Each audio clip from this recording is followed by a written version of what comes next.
दूसरा जो मेजर जो सेक्टर है जिसमें यह हुकूमत समझती है कि पाकिस्तान बड़ा लीप फॉरवर्ड बड़ी तेजी से तरक्की कर सकता है, वो इंफॉर्मेशन टेक्नोलॉजी और इंफॉर्मेशन टेक्नोलॉजी के enabled services, IT and IT enabled services. मैं इस हवाले से चंद गुजारिशात करना चाहता हूं कि यह हुकूमत इस हवाले से क्या करने जा रही है।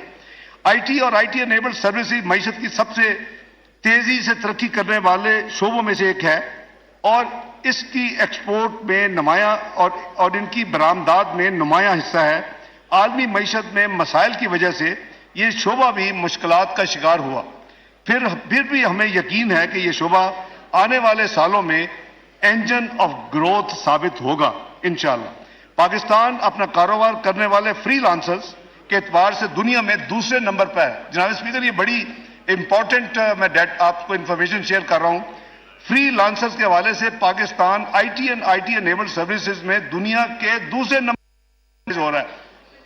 इनको दरपेश मसाइल का हल अमूमी तौर पर इस शोबा के मसाइल को हल करने के लिए बहुत जरूरी है। उसके लिए हुकूमत ने जो इकदामात का फैसला किया है वो मैं अर्ज कर देता हूं। आईटी बरामदात को बढ़ाने के लिए इनकम टैक्स पहले ही सिर्फ 0.2% 25 यानी 0.25% की रियायती शरह लागू है, फ्लैट उस पे है। यह सहूलत अभी खत्म होने, इस सहूलत को 30 जून 2026 तक जारी रखा जाएगा और यह एग्जम्पशन 3 साल के लिए मजीद इसको तौसीह दी जा रही। फ्रीलांसर को माहाना सेल टैक्स गोशवारे जमा करने की दुश्वारी का सामना करना पड़ता था।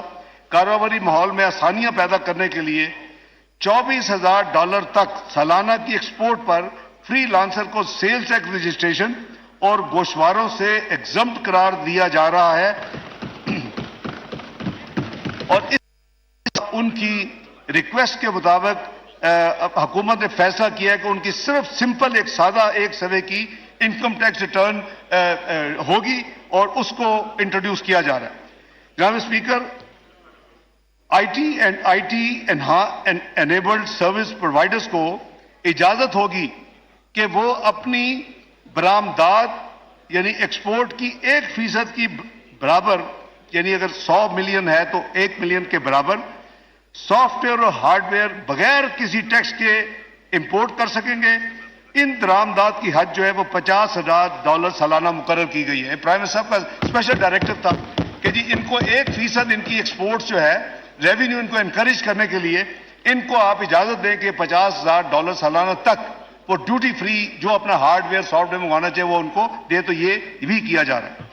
अगली जो है आईटी और आईटी सर्विसेज के एक्सपोर्टर्स के लिए ऑटोमेटेड एग्जम्पशन सर्टिफिकेट जारी करने को यकीनी बनाया जाएगा। उनकी एक है कि हमें जब वो एग्जम्पशन सर्टिफिकेट की जरूरत होती है तो हमारा इतना जो टैक्सेशन सिस्टम है वो बहुत लंबा अरसा करता है, उसको ऑटोमेट किया जा रहा है ताकि जल्दी से जल्दी उनको ये जो सर्टिफिकेट जब उनको चाहिए हो तो उनको मिल जाए। आईटी शोबा को स्मॉल एंड मीडियम एंटरप्राइजेस का दर्जा दिया जा रहा है। ये एक बड़ा हम मेजर स्टेप ले रहे हैं। पूरे के पूरी आईटी शोबा को, इंफॉर्मेशन शोबा को एसएमईज का दर्जा दिया जा रहा है, जिससे इस शोबे को कम इनकम टैक्स जो एसएमईज पे लगता है, special reduce rate of income tax, इनको उसका फायदा मिलेगा और इनके ऊपर एसएमईज की डिक्लेरेशन की वजह से इनके ऊपर नॉर्मल इनकम टैक्स रजीम नहीं होगी, कंसेशनल इनकम टैक्स इन पर लागू हो रहा है। इनको ये बहुत बड़ा फायदा होगा। अगला जो हमने जो एक और इसमें इस बजट में इकदाम पेश कर रहे हैं, आईटी के कारोबार की मॉनिटरिंग के लिए वेंचर कैपिटल की बहुत अहमियत है। जो नए स्टार्टअप्स होते हैं उनको कोई लोन देने के लिए तैयार नहीं होता, उनको जानता नहीं है तो बड़ी मुश्किल होती है। तो वज़ीर शहबाज शरीफ का ये सोच थी कि हम इस बजट में 5 अरब रुपए से ये वेंचर कैपिटल फंड कायम करें ताकि जो नए यंग और यूथ जो इस कारोबार में आए उसको कम से कम कर्जा मिल सके जो अब नहीं मिलता।